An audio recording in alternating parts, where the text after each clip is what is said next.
Hey, what's up, guys? It's Marv here, aka Mr. Merv, and I just wanted to show you guys my whole media setup here.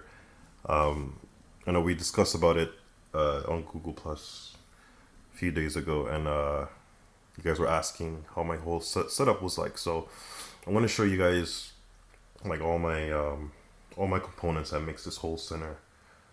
I'm here joined by my boy here, Kirby, who's occupied somewhat right now. But I want to show you guys like my whole setup. It's very honestly, it's very simple. It's a very simple setup. As far as electronics, I this is pretty much it. This is pretty much all that I need. Now, this wasn't an overnight thing. This took me a few years to accumulate all the parts together. You know, just like everybody else, like I got bills to pay, so I could only get the stuff piece by piece. I think I started this media center collection back in like 2008, 2007, 2008. So I don't know. And another thing I wanted to mention is that right now I am recording using my Samsung Galaxy Nexus. So the quality isn't going to be that great, but we'll make it work. So starting off, the TV itself is 40-inch sharp Aquos. If later down the road if I'm fortunate, if I'm fortunate enough to replace the TV to a bigger size, that would be great. But for now, it does the job. I'm very happy with it. I got this I think this was the first piece of the whole puzzle in 2008. Actually, no, it was 2007 when I got this TV. Now, I also have surround sound. It's a PolkAudio 760. This is the centerpiece speaker here. It's a 5.1 speaker set. I'm also very happy with it. Its speakers are very, very loud.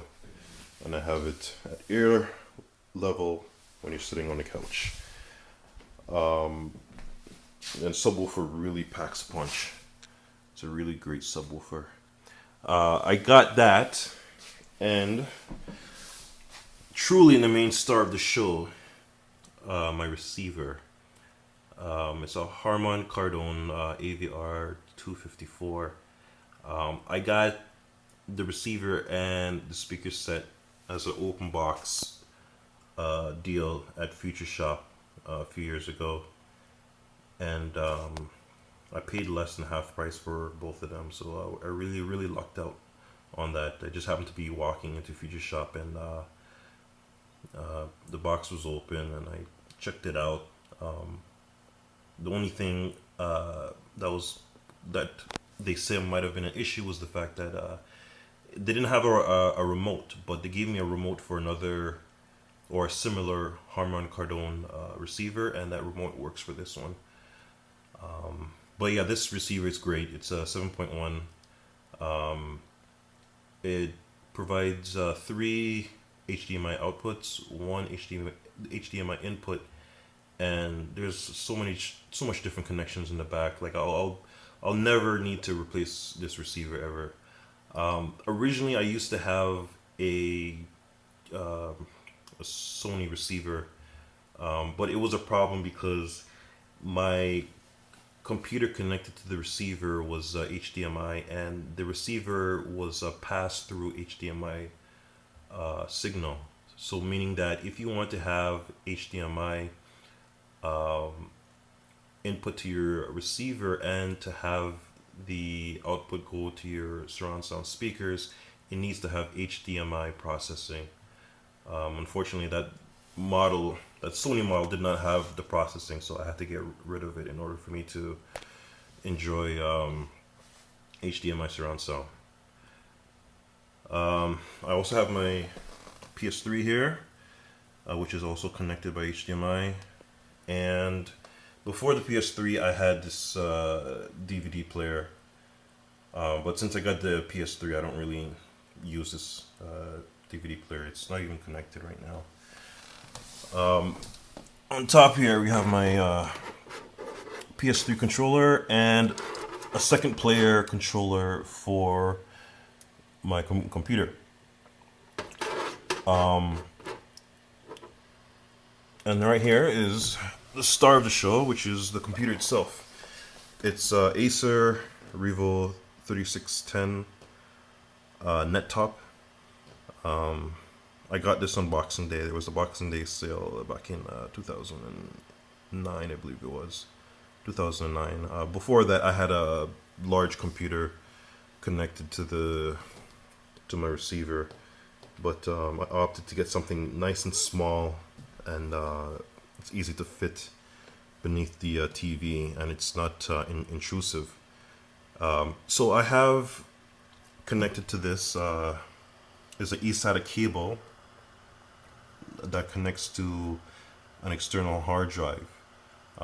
It's a 1 terabyte Western Digital that I bought in the internal hard drive, and then I bought an external case for it.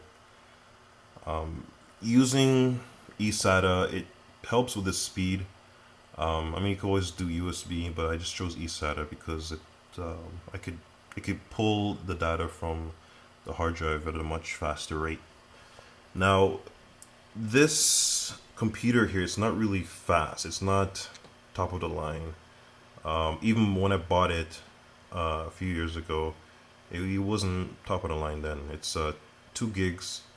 It's an iron processor. It's about 1.6 gigahertz processing speed. It has all the you have your mic, headphones, and you have your SD card inputs, and also it has a coaxial. Oh, not coaxial. I forgot the name of it, but you guys know what this is here. I forgot the name of it, and I'm sure right after I finish making this video, I'm going to remember the name. And another great feature about this is that it comes with 6 USB ports. So I have one here connected to my wireless keyboard and mouse, and in the back I have 2 other ports that's connected to devices here that I'm going to show you. The first one being for my wireless controller, for the first player wireless controller, which is this here. I believe it's called a Logitech DualShock controller.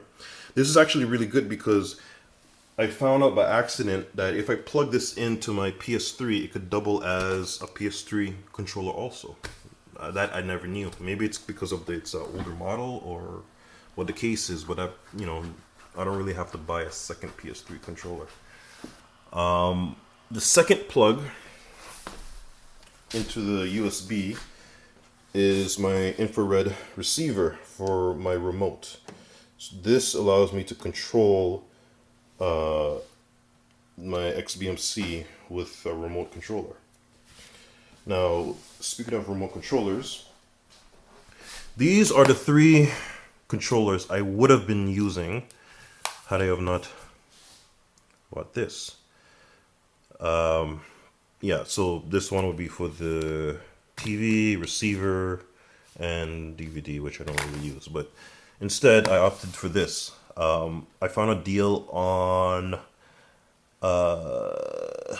Factory Direct for open box Logitech Harmony remote. I think this model is H659, and it's really great. It's nothing crazy like those colorful, those remotes you see with colors with large screens. Like, I don't really need that. I truly don't need that. I mean, that's something for someone who lives in a mansion or something. But this does this job well. With this, I could control everything.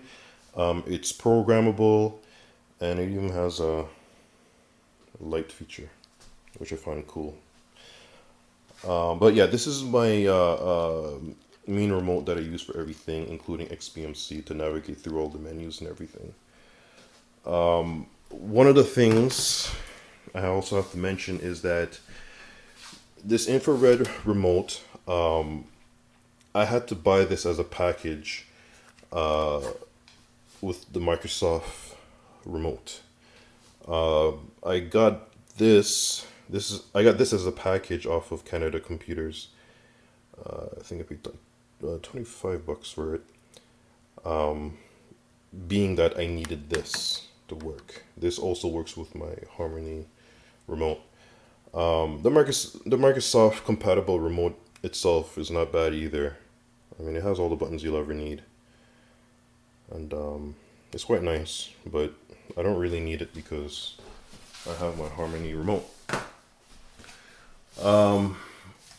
Next up is the keyboard and mouse that I use if I need to type in stuff. This keyboard and mouse combo came with the Acer Revo computer, and I like it because of the fact that it's nice and small, and I could tuck it away. It doesn't take up a lot of space. Originally, I was using this here. Get some focus on it here. This is a Lenovo mini keyboard remote. It's a really nice remote, or I should say mini keyboard. Has all the buttons you'll ever need, and even the additional buttons at the top, like your power and volume controls and plays and rewinds and stuff like that. And you have your nice little trackball here, and your left and right mouse button clicks. And it even has a Control Alt Delete button. My only complaint with this remote is that there's no function keys, and primarily the reason why it's not connected right now. So there's no F1 to F12 at all compared to this one here. You have your F1s to F12s. This was an issue for me because when I was installing either Windows or Linux on my computer, I needed to use the F keys to get into the BIOS and to configure other things. So that's like the only major downfall with this remote here. But other than that, it's a really good remote. And I'm pretty sure by now they probably release newer versions of this remote where there are function keys, but I'm not too sure. I got this also on Dell deal of the day type of thing. I saw on Red Flag Deals. Oh yeah, so and then before I forget, and you gotta forgive me because I'm doing all this from the top of my head, so I'm trying to remember everything. This is my 4-port switch. Let me just bring it out here. If I could bring it out here. No, I can't. Okay. Guess we'll have to make do. Try to get some light here.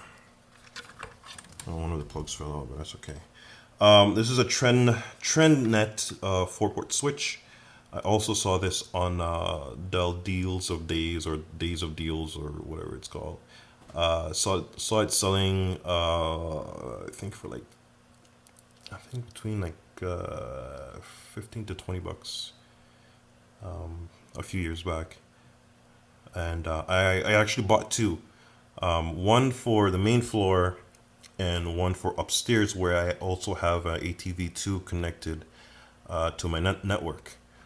So it's a 4-port gigabyte switch, which is great. You could pass data fairly quick. And sorry, give me a sec. One of the plugs one of these plugs came out, and it's annoying because the tab is broken, so it pops out every once in a while. So for this switch here, I have the one that actually fell out. That one goes to the server downstairs. I have a little server downstairs that I put backups on. So the computer itself, I run backups on it once a week. I've lost, over the years, I've lost so much data fiddling around with this that I learned the importance of backups. It could really save you a lot of hassle, and it's something I definitely recommend doing if you're, if you want to get started on XBMC and you start to configure things and you have things just perfectly, and if you lose that data, it's very heartbreaking. I have one network plug that plugs into my PS3, and the other one that goes into the computer itself. So everything is all connected together. Downstairs in the basement, I have my server and another computer. And as I mentioned, upstairs I have an Apple TV 2 and also my girlfriend's computer. She has a desktop computer in the office upstairs. So I have pretty much the whole house networked together. Everything is, every computer is on a domain. I created a domain on the server. And I have accounts. You could, there's like the guest account, and you have my account and my girlfriend's account. But anyways, that's that doesn't relate to this. For XBMC, you don't need all of that. Even with XBMC, if you really wanted to, you could have it connected wirelessly. Although I wouldn't really recommend it too much, because if you want to watch high definition stuff, it might be a little bit slow on the wireless side. Yeah, so I think that's it for the hardware stuff, and we're going to talk about the software now.